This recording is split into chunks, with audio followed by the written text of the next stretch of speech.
Welcome to Work is Third, the podcast that is all about indulging in rest, setting boundaries, finding joy, and putting yourself first. I'm Dawn Hunter, your host, and I'm so excited that you're here. For this first episode, I thought I would share with you my reasons for starting the podcast and a little story about where the name came from. But the first thing I'm going to do is share a confession. My name is Dawn, and I am a workaholic. I definitely work too much. My calendar is wild. Oh, and I don't just work too much. I have too many social events as well. I have been known to suffer from productivity shame. And the reason I know that is because I am a person who loves to take naps. I think 3 to 3:30 is prime nap taking time. And I work from home, and my husband works in an office a few days a week. And there are times in the past, thankfully not the recent past, where he would come home and I was in the middle of a glorious nap, and I would get up and I would get on my phone, or I would get on my computer or pick up a book or even go wash the dishes. What kind of a person gets up from a perfectly fine nap to wash dishes? This girl did. And it wasn't because of anything that my husband said to me or made me feel.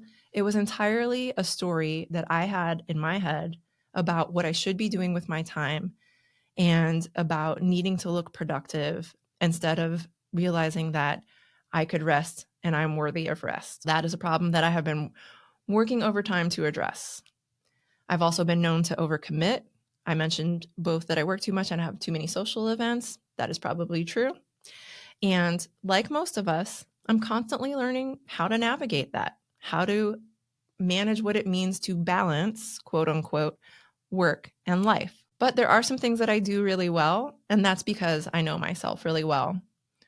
One thing that's important to know is that I am not a morning person. My energy is best in the afternoon, probably minus the 3 to 3:30 timeframe when I like to take naps. But it is important to me because I plan my day around my energy. I'm not going to deep dive on a topic. I'm not going to analyze spreadsheets at 9 a.m. I probably don't even want to talk to you at 9 a.m. That is just not how my energy works. I try to just be upfront with people that if you want to meet with me, we can meet at 10 or later. I can only handle so much peopling during the week. And so I really try to limit the number of meetings and events that require me to socialize.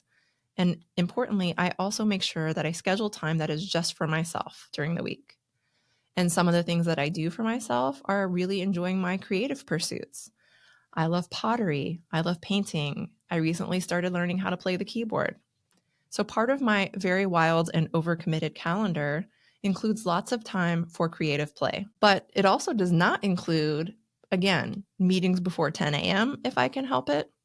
I try to limit the number of meetings I have on a day to 2. And if it's possible, I try to limit the total number of meetings I have during the week to 10. And that's pushing it.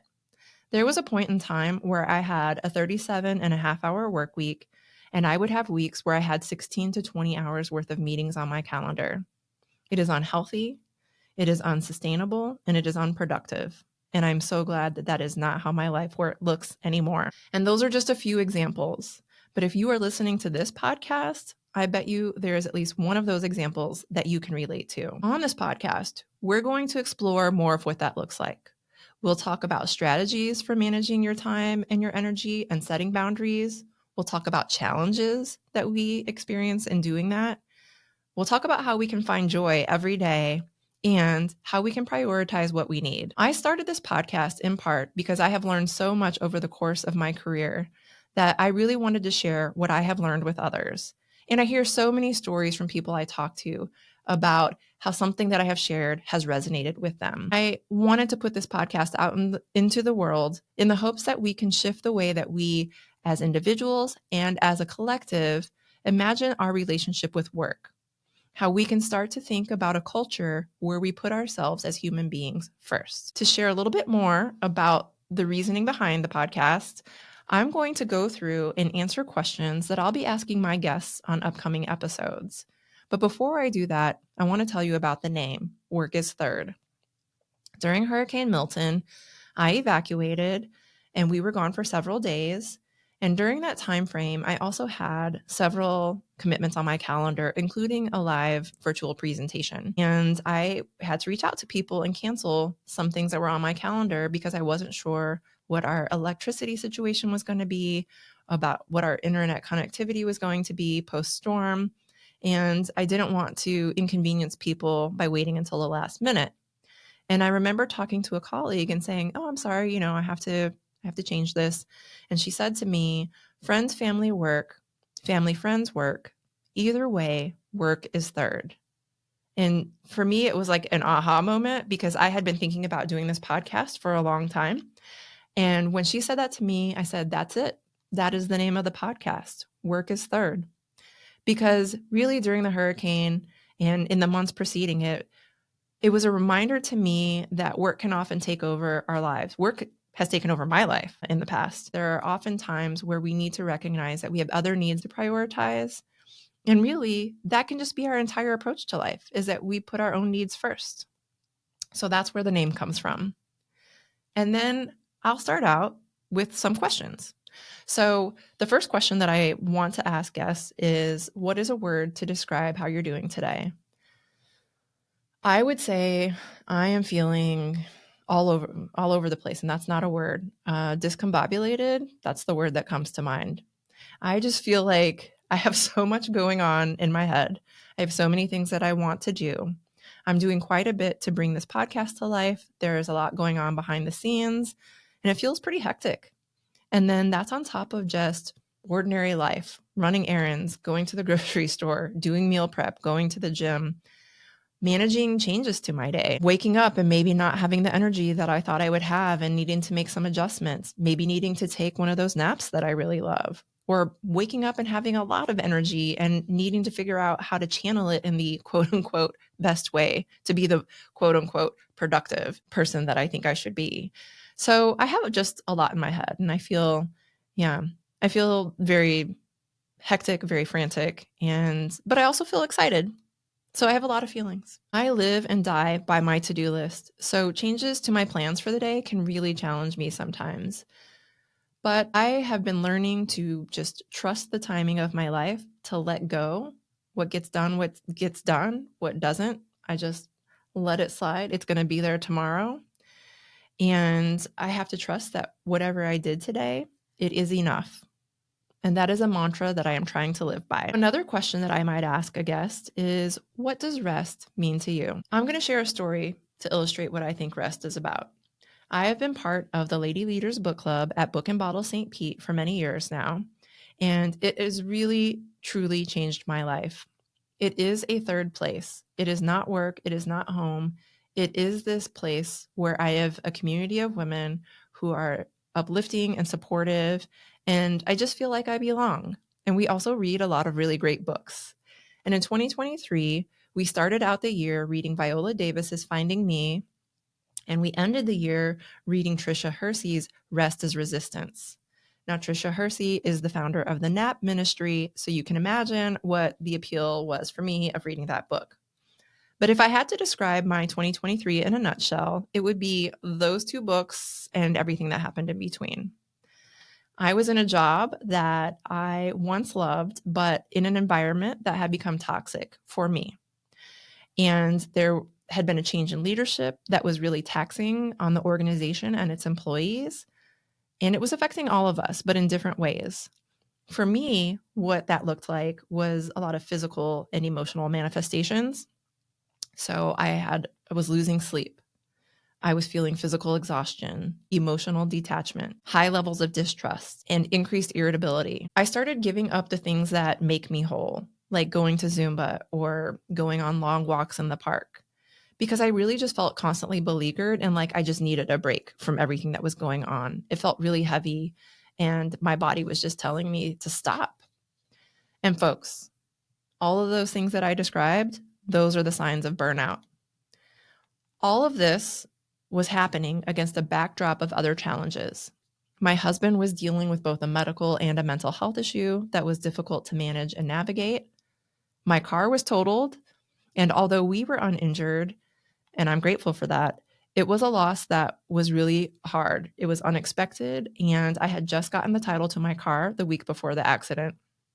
I cried so hard when the insurance company said that they weren't going to cover the cost of the repair. One of my fur babies, Hamish, was diagnosed with cancer, and he had to have one of his legs amputated. And while we got to enjoy another beautiful 6 months with him, ultimately the cancer metastasized and we had to euthanize him. And that's just some of what was going on. It wouldn't be fair not to say that there weren't many beautiful days. That was probably a lot of double negatives, but there were many beautiful days during this time period as well, and lots of joyful moments. And I want to appreciate them. And while I was busy and probably too busy with work, I also had a lot of professional wins, and I'm also grateful for that. But the reality is that at the end of 2023, I was just done. I was ready to throw in the towel. So I did. I quit my job and I decided to reimagine my relationship with work. So, getting back to what rest means to me, rest is intentionally disengaging from activity. It can be small, like taking a mental health day, or it can be big, like quitting your job. Rest is about being fully present in and attuned to what your body needs and giving it what it needs, physically, mentally, emotionally, or spiritually. More recently, rest for me has looked like wintering. I recently read the book Wintering: The Power of Rest and Retreat in Difficult Times by Katherine May, and I identified with her story so hard. I've been doing wintering myself since the end of 2024. I have taken time off intentionally to rest, to reflect, to heal, to be more creative, to play more video games and read more books, to reinvigorate my relationships, and to plant seeds for the future. And one of those seeds is this podcast. Taking that time off has allowed me to really evaluate how I was approaching work. And that leads me to the next question, which is really about what was my relationship with work life before this big shift. So the shift that I was sharing with you was in 2023. But before that, I would say most of my career, I was not very intentional about work and didn't have a big vision about what I wanted to do when I grew up or what my purpose was on this earth. I never really thought about work on some deep level. It was a thing that you did to be a responsible adult and pay your bills and support your lifestyle. So when I graduated from college for the first time, I didn't have any direction and I didn't have a plan. I didn't have any idea what to do next, but I did know what I was passionate about, and that was working with at-risk youth. So even though I didn't have a plan, I did have purpose, and I was able to embark on a career that had me working to support and work with at-risk youth. And I'm grateful for that because that defined my career for the next 6 or so years. I may get into that on another podcast in the future, but where I want to go with this is that I've long attached success to accomplishment because that was my life. That was my life in high school. I got the best grades. I won awards. I was an athlete. I was in all the clubs. I was in a leadership role in half of those clubs, probably. Achievement was just baked into my DNA. But in the past few years, I've really shifted. I've started to redefine what success means to me. What if success is taking a nap in the middle of the afternoon and not feeling guilty about it? What if success is having good relationships with the people in my life and nurturing them? What if success is being able to travel to my dream destinations all over the world?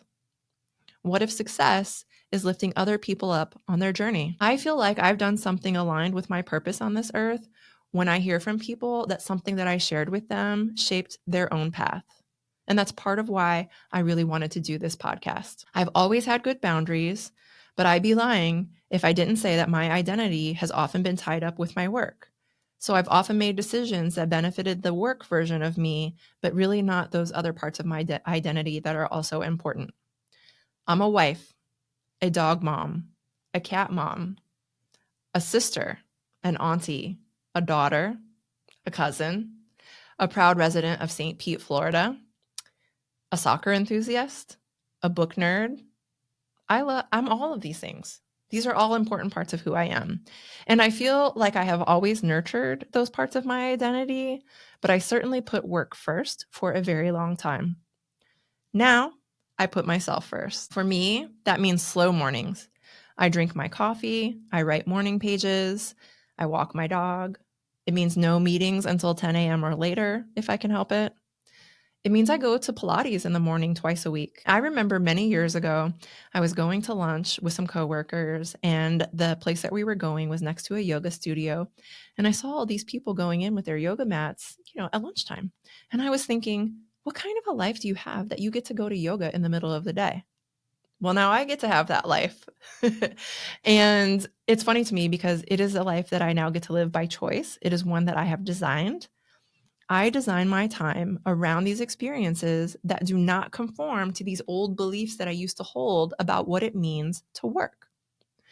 And that leads me to the next question, which is, how is my work in alignment with my values? I work for myself now, which I love. And one of the things I love is that I can choose to do work in a way that is in alignment with my values, and I can choose the work itself to be in alignment with my values. And those are integrity, innovation, inclusion, community, collaboration, and joy. When I take on work, it is work that is collaborative, that benefits my community. It's work that brings me joy. I feel a whole body yes when I know it's something that I'm fully aligned with. It's also work that allows me to be my best self, a problem solver who likes to innovate and try new things with other people. How has this evolved for me over time? This is another question that I might ask my guests. For me, I used to do work because I was good at it, but not because I loved it. And I didn't think much about my path, as I've shared. You get a job, you learn, you build skills, you get promoted, you learn new skills, et cetera, et cetera. And over time, I have started to shift that as well. I've been more intentional in exploring what it is that I really love to do. And that includes things like legislative analysis and facilitating learning experiences and giving keynotes and analyzing data in spreadsheets. Yes, I love a good spreadsheet. Importantly, I've also started exploring more deeply what I don't love to do. One of the most important lessons that I have learned in my career, and actually in my entire life, is what I don't love. I don't love sitting in meetings that have no purpose. Stop wasting my time. I don't love writing law review articles. There's not really much else to say about that. I don't love people contacting me at night and on weekends about work. It's completely unnecessary. And those are just a few examples. But I'm at the point where the question that I'm asking myself is, what if this is my life? Not a temporary situation, not something that I'm just doing while I try to figure out what it is that I want to do. Just, this is my life. One where I am creative and I am joyful and I find the time to do the things that I love with the people that I love, that I get to serve my community and I get to show up as my best self because I nurture every aspect of my identity. What if that is my life? That leads me to why I started this podcast. I'll be asking guests how they put work third or lower or not even on the list. And for me, I feel like I have the power to create a life that I love. And I know that is so hard to do when you're stuck, when you're on a path, and every decision that you make reinforces the path that you're on. I have been there. But what I want to do is spark a conversation about what it means to put work third. And no matter what your work experience is and what your current situation is, that's a conversation that you can have. What it means to truly put yourself first, what it means to prioritize rest and joy in a culture that tells us that we have to be productive to be valued, what it means to push back against expectations that people place upon us due to our identities, our age, our race and ethnicity, our gender, our sexual identity, our religion, etc. I want to share the stories of women and others who are being intentional in finding joy and in prioritizing rest and in honoring their own needs. And I hope to build a community of people who are willing to say that while changing the way that we approach work is challenging and it may be scary, it's also necessary. And it really takes all of us as a collective to create change. The motivation for me is this: when we thrive individually, we increase our capacity for collective action. That is in all of the places we show up, at home, at work, in some of those third places. So what can you expect going forward? This podcast is just me being real and having conversations with people that I love and admire. There is love, there is laughter, there is thoughtfulness, there is kindness, and there is something for everyone. We are all always navigating how to take care of ourselves and the people that we love and to live a life that we find joyful and fulfilling. This podcast is for anyone who is exploring how to be more intentional and joyful in their own lives, who is figuring out how to navigate boundaries and protect their well-being, physical, mental, spiritual, financial, and emotional. It's for people who love a good story, and it's for anyone who is ready to put work third. As you head back into your day, here's an affirmation for you. You are worthy of rest. Your joy is not optional. Your work is not your worth. Remember, you are your most important asset. Work isn't first. You are. The first guest episode drops next week. I'm joined by Jamila Weathers, joy specialist and founder of Winsome Winesome. This is a dynamic conversation that you don't want to miss. I hope you'll follow along where you listen to podcasts, as well as on YouTube, Facebook, and Instagram. I hope you'll join me in the Work is Third life, and I'll see you again soon.